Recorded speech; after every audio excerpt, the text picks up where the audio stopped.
Welcome to the Slop Farm. Enjoy the video. You already have admin access and translators ready. Start here. Open your Zoom web settings, enable closed captioning, and allow live transcription. Then, assign a co-host who will manage translation during the meeting. This avoids interrupting the host. Once done, launch the meeting and click Live Transcript. You do this now so the system can route captions to designated translators. That ensures accurate, language-specific output from the outset. Now configure interpretation. In the meeting controls, click Interpretation, then add interpreter and enter each translator's email and language pair. You should instruct interpreters to use a wired headset for clarity and to mute other channels. Once interpreters join, open the interpretation panel and start interpretation.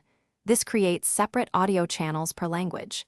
You do this so participants can switch channels and hear a clean, real-time translation without caption delay. Finish by reminding participants to choose their language channel via interpretation or enable live transcript in view options. Walk them through the button. Make a cloud recording with separate audio tracks if you need transcripts later.